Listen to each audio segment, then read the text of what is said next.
जय हिंद। एक व्यक्ति अपनी कार में बाजार की तरफ जा रहा होता है, तभी अचानक से उसकी कार से एक एक्सीडेंट हो जाता है।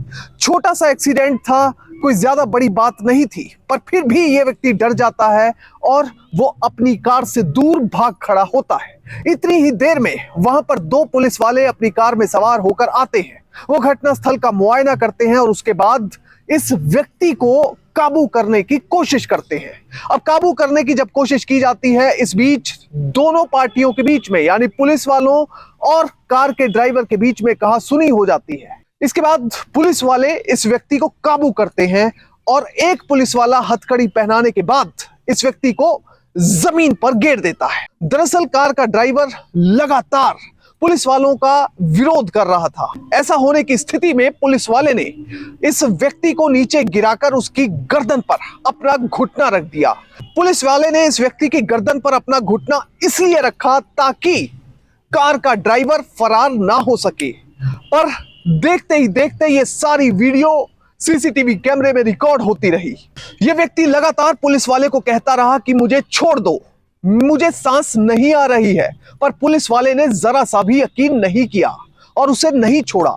इसी तरह से 5 मिनट, 6 मिनट, 7 मिनट, 8 मिनट का समय बीत गया और उसके बाद इस व्यक्ति ने कुछ भी कहना बंद कर दिया और फाइनली उसकी मौत हो गई।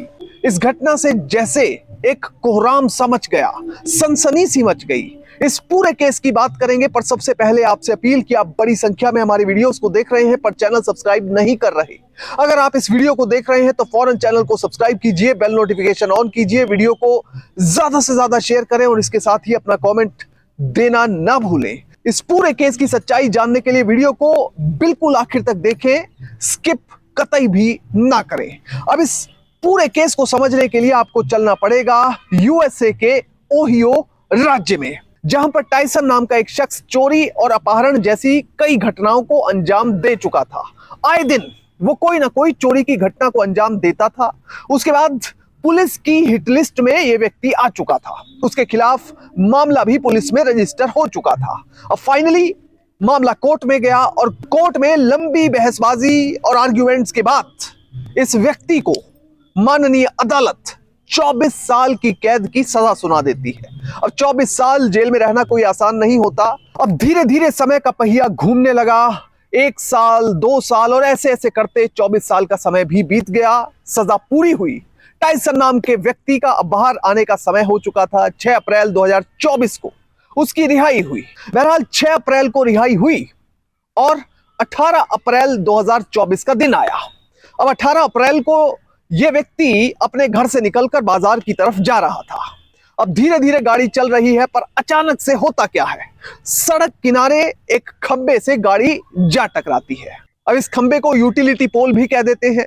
अब इस खंबे से जब गाड़ी टकराई तो टायसन नाम का ये व्यक्ति गाड़ी से बाहर निकलता है और एक्सीडेंट को देखता है। हालांकि एक्सीडेंट कोई बहुत ज्यादा बड़ा नहीं था, पर इस व्यक्ति को डर लगता है। उसे लगता है कि शायद उसने ज्यादा बड़ा अपराध कर दिया है। अब जो पुराना भूतकाल का रिकॉर्ड था उसे देखते हुए भी ये व्यक्ति डर गया और वो कार से दूर जाकर एक दुकान में छिप गया। अब थोड़ी देर में पीसीआर की एक गाड़ी घटनास्थल पर पहुंचती है। इस गाड़ी में से 2 पुलिस वाले निकलते हैं और वो घटनास्थल का सूक्ष्म तरीके से मुआयना करते हैं। वो इस गाड़ी को देखते हैं, खंबे को किस प्रकार से ठोका गया और खंबा जो था वो गाड़ी की टक्कर के बाद एक तरह से मुड़ गया था। अब इस सारे घटनास्थल का जब वो मुआयना कर रहे थे, उसी दौरान एक घटना का चश्मदीद पुलिस वालों के पास जाता है। वो पुलिस वालों को कथित तौर पर बताता है कि इस कार का ड्राइवर फरार होकर एक दुकान में छिपा है, जो कि बिल्कुल सामने मौजूद है। ये एक शराब की दुकान है, यानी एक बार है। अब पुलिस वालों को जैसे ही चश्मदीद की ओर से क्लू दिया जाता है, वो फौरन इस बार की तरफ बढ़ते हैं। जैसे ही वो बार की तरफ जाते हैं, सामने एक शख्स खड़ा होता है। वो पुलिस वालों का विरोध करने लगता है। अब पुलिस वालों को लगभग ये साफ हो चुका था कि गाड़ी का ड्राइवर यही व्यक्ति है। अब टायसन नाम के इस व्यक्ति से पुलिस वालों की बहसबाजी शुरू हो जाती है। पुलिस वाले कहते हैं कि क्या ये गाड़ी जो बाहर खड़ी है, जिसने खंबे को ठोका है, ये तुम्हारी गाड़ी है? जवाब में ये व्यक्ति कहता है, गाड़ी तो मेरी है, पर मुझे पुलिस वालों पर यानी तुम्हारे ऊपर कोई भी भरोसा नहीं है, इसलिए लोकल पुलिस को बुलाया जाए। अब इस बीच में दोनों के बीच में कहासुनी होने लगती है। पुलिस वाले कहते हैं कि हमें अपनी गाड़ी के पेपर दिखाओ, अपना लाइसेंस दिखाओ। अब इस बीच जो ये व्यक्ति होता है उसे गुस्सा आ जाता है। वो अपने सामने पड़ा हुआ एक स्टूल जोर से मारता है जो कि पलट जाता है। अब पुलिस वाले जब ये सब कुछ होते हुए देखते हैं तो वो भी फौरन एक्शन में आते हैं और वो इस व्यक्ति को गिरफ्तार करने की यानी काबू करने की कोशिश करते हैं। सबसे पहले टायसन को पकड़ा जाता है और थोड़ी सी हाथापाई होती है। इस बीच टायसन नीचे गिर जाता है और उसे हथकड़ी पहनाई जाती है। हथकड़ी पहनाए जाने के बाद पुलिस एक तरह से उसे गिरफ्तार करने की या फिर हिरासत में लेने की कोशिश कर रही थी। इसी बीच पुलिस उसे अपने साथ ले जाने की कोशिश करती है, पर फिर भी बीच में थोड़ी सी हाथापाई होती है और टायसन को नीचे ही लेटा दिया जाता है। अब जो एक पुलिस वाला है वो टायसन की कमर पर अपना घुटना रख देता है ताकि टायसन कहीं भाग ना सके, फरार ना हो सके। अब धीरे धीरे ये घुटना सरकता सरकता उस व्यक्ति की गर्दन पर आ पहुंचता है। अब ये जो घुटना है इतना ज्यादा जोर से, इतना ज्यादा दबाकर रखा गया था कि कमर पर भी काफी दर्द हो रहा था। अब जैसे ही पुलिस वाले का यह घुटना इस व्यक्ति की गर्दन पर पहुंचा तो उसने कहा कि मुझे सांस नहीं आ रहा है। टायसन नाम का यह व्यक्ति एक बार नहीं बल्कि थोड़ी थोड़े इंटरवल पर यानी थोड़ी थोड़ी देर बाद बार बार पुलिस वाले को याद दिलाता है कि मुझे सांस नहीं आ रही है, मुझे काफी समस्या हो रही है। पर पुलिस वाले इस बात पर ध्यान ना देते हुए उसे जवाब में कहते हैं कि तुम शांत हो जाओ, शांत हो जाओगे तो सब कुछ ठीक हो जाएगा। अब धीरे धीरे ये जो कन्फ्रंटेशन है या यूं कहे कि वाक युद्ध है वो चलता रहता है। अब जैसे ही 7 या 8 मिनट का समय बीतता है उसके बाद जो व्यक्ति पुलिस वालों द्वारा पकड़ा गया होता है, टायसन नाम का ये व्यक्ति, वो बोलना बंद कर देता है। अब थोड़ी देर में पुलिस वालों को रियलाइजेशन होता है कि इस व्यक्ति ने बोलना बंद कर दिया है। वो थोड़ा अपना घुटना हटाता है और वो इस व्यक्ति को चेक करता है तो देखता है कि सांस नहीं चल रही है। दूसरा पुलिस वाला कहता है कि नहीं, इसे अच्छे से चेक करो।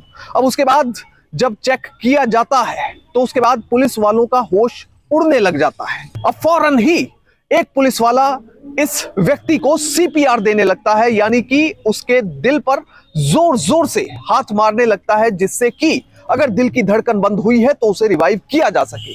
पर उसका कोई फायदा नहीं होता क्योंकि टायसन नाम का यह व्यक्ति बिल्कुल भी नहीं बोला था, कतई भी रिवाइव नहीं हुआ था।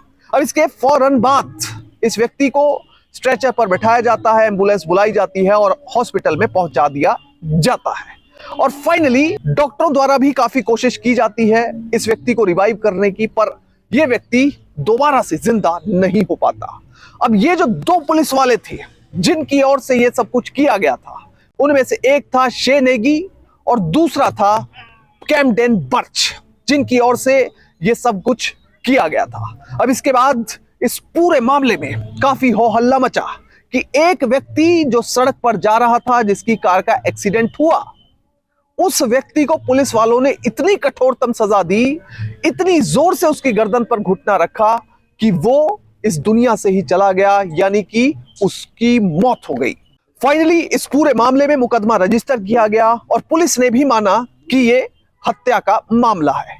इसके साथ ही जो सीसीटीवी कैमरे थे जो घटनास्थल पर लगे हुए थे, उनमें भी ये साफ हुआ कि किस तरह से एक्सीडेंट हुआ। सारा कुछ तस्वीर और सारी ऑडियो वो सुनी जा सकती थी, जिसमें बार बार टायसन कह रहा था कि मुझे छोड़ दो, मुझे सांस नहीं आ रही है, और थोड़ी देर बाद वो मूर्छित हो जाता है।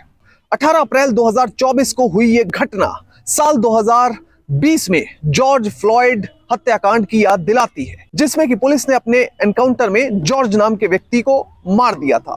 दरअसल हुआ यह था कि मिनियापोलिस में जॉर्ज नाम का व्यक्ति एक ट्रक ड्राइवर का काम करता था और कुछ समय बचता था तो बाउंसर के तौर पर काम करता था। अब 2019 में जब कोविड आया तो उसके बाद उसकी नौकरी चली गई। अब एक दिन ये व्यक्ति सिगरेट की डिब्बी खरीदने के लिए दुकान पर जाता है, वहां पर $20 का नोट देता है। अब जो नोट इसकी ओर से दुकानदार को दिया गया, दुकानदार का दावा था कि ये नकली है। उसके बाद वो पुलिस को फोन कर देता है, पुलिस आती है और कुछ इसी तरह से पुलिस वाला जॉर्ज की गर्दन पर अपना घुटना रखता है और धीरे धीरे कुछ मिनटों में जॉर्ज की भी मौत हो जाती है। बहरहाल इस पूरे मामले से हमें सीखने को क्या मिलता है? हमें सीखने को यह मिलता है कि आप कितने भी उच्च पद पर चले जाएं, कितनी भी पावर आपके पास आ जाए, आप पुलिस ऑफिसर बन जाएं, तो भी किसी मुजरिम के खिलाफ इतना सख्त रवैया अख्तियार ना करें कि उसकी जान ही चली जाए। कई ऐसे पुलिस अधिकारी हैं जिनकी नौकरी पर खतरा मंडरा गया उनकी कस्टडी में एक मुजरिम की मौत होने के कारण। कई पुलिस वाले ऐसे मामलों में सस्पेंड हुए हैं, कुछ लोगों को डिसमिस होना पड़ा, डिपार्टमेंटल एक्शन का सामना करना पड़ा, क्योंकि ह्यूमन राइट्स नाम की भी एक चीज होती है। जो मुजरिम है उसके भी ह्यूमन राइट्स होते हैं। ऐसे में हमें हमेशा सीख लेनी चाहिए कि मुजरिम को भी एक इंसान जरूर समझा जाएगा। जय हिंद।